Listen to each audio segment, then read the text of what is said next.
শীতকাল ইবাদতের বসন্তকাল। শীতকাল ইবাদতের বসন্তকাল।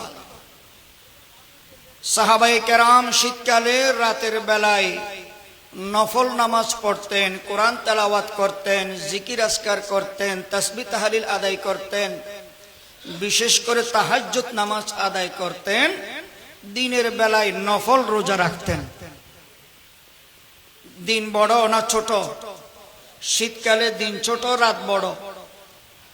রাতের বেলায় যত পারেন নফল ইবাদত, নফল নামাজ পড়বেন, দিনের বেলায় নফল রোজা রাখবেন।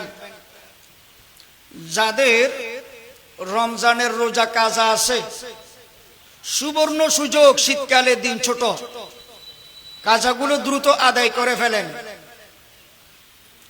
বিশেষ করে মা বোনরা বিভিন্ন কারণে যে রোজাগুলো ছেড়ে দিয়েছিল রমজানে, ওই রোজাগুলো আগামী রোজা আসার আগেই এই শীতকালেই দিন ছোট অবস্থায় কাজা রোজাগুলো আদায় করে দেওয়ার সুবর্ণ সুযোগ।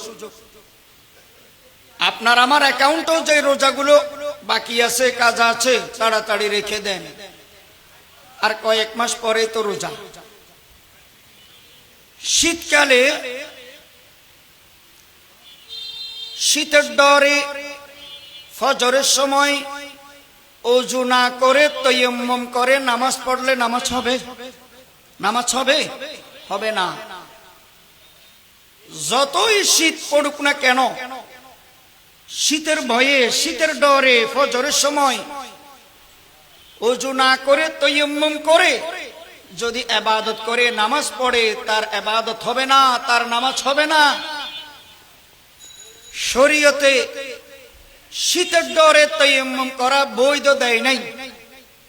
তায়াম্মুম করা বৈধ কবে? যখন 1 কিলোমিটার ভিতরে পানি নাই, তখন মাটি দিয়ে বা বালি দিয়ে বা পাথর দিয়ে তায়াম্মুম করবেন। ওযুর বদলে তায়াম্মুম জায়েজ, গোসলের বদলে তায়াম্মুম জায়েজ।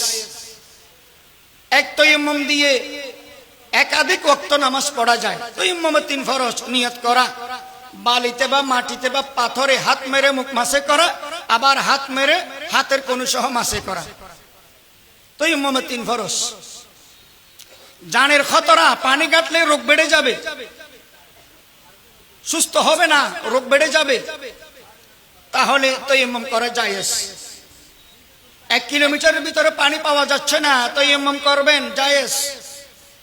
ওযুর বদলিও তায়াম্মুম জায়েজ, গোসলের বদলিও তায়াম্মুম জায়েজ। তবে শীতের ডরে ওযু না করে তায়াম্মুম করা জায়েজ না? না জায়েজ, না জায়েজ। লোহা, গাছ, কাঠ, স্বর্ণ, পিতল, এগুলো দিয়ে তায়াম্মুম করা জায়েজ নাই। না হয় বালি, না হয় মাটি, না হয় পাথর, ইট দিয়ে হবে, তায়াম্মুম হবে।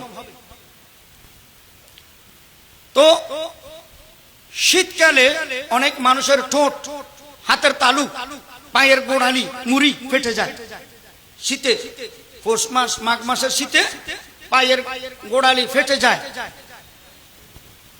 ওযু করার সময়, গোসলের সময় ফাটার ভিতরেও পানি পৌঁছাইতে হবে, পানি পৌঁছাইতে হবে, না হয় ওযু হবে না, গোসল হবে না, মনে রাখবেন। এবং শীতের ডরে অনেক মানুষ কোন রকম মাসে করে না। শুধু মাসে করলে হবে না, দিতে হবে অঙ্গ, যেগুলো দোয়া ফরজ ওযুতে। তবে হ্যাঁ, আপনার অঙ্গে ব্যান্ডিজ আছে, ব্যান্ডিজ, অন্যান্য সুস্থ অঙ্গগুলো ওযুর মধ্যে দিতে পারবেন, দোয়া ফরজ, কিন্তু ব্যান্ডিজের দিতে হবে না। ব্যান্ডিজের উপরে মাসে করলেই ওযু হয়ে যাবে, ব্যান্ডিজের উপরে মাসে করলে গোসল হয়ে যাবে। হাতে বা পায়ে যদি আপনার ব্যান্ডিজ থাকে, ব্যান্ডিজের উপরে জাস্ট মাসে করে দিবেন, অন্যান্য অঙ্গগুলো দিবেন, ওযু হয়ে যাবে, গোসল হয়ে যাবে। বলে হুজুর, ব্যান্ডিজ থাকলে গোসল কিভাবে করব? পলিথিন দিয়ে ভালো করে ওই অঙ্গটা গিরে মেরে ভালো করে বেঁধে, যাতে পানি না ঢুকে, আপনি গোসল করতে পারবেন।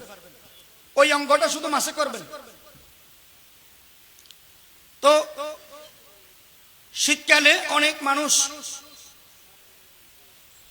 তায়াম্মুম করতে চায়, বারবার জিজ্ঞেস করে হুজুর ওযুর পরিবর্তে তায়াম্মুম করলে তায়াম্মুম হবে কিনা?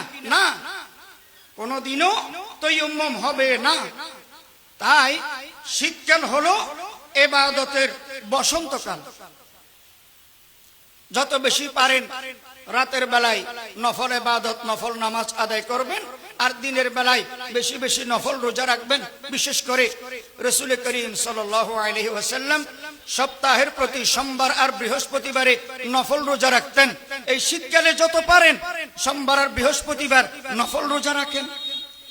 রাসূল করিম সাল্লাল্লাহু আলাইহি ওয়াসাল্লাম প্রতি আরবি মাসের 13 তারিখ, 14 তারিখ, 15 তারিখ আইয়ামে বীজের রোজা রাখতেন।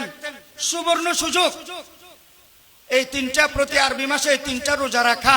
অবশ্যই এই তিনটা রোজা রাখেন। শীতকালে তো আরো সুবিধা, আরো সুবিধা। তো আমলের কথা বলতেছিলাম। শীতকালে আরেকটি জিনিস না বললে নয়, ছোট শিশুরা, বাচ্চারা বেশি পেশাব করে। অনেকে বলে শিশুদের পেশাব পাক। কেন? শিশু নিষ্পাপ, শিশু মাসুম, এই জন্য শিশুদের পেশাবও পাক। এটা কি সত্য না মিথ্যা? মিথ্যা কথা। মানুষের জন্ম থেকে মৃত্যু পর্যন্ত পেশাব পায়খানা পাক না নাপাক? নাপাক। শিশু নিষ্পাপ হতে পারে, তার অ্যাকাউন্টে কোনো গুনাহ না থাকতে পারে, কিন্তু তার পেশাব পায়খানা পাক না নাপাক? নাপাক।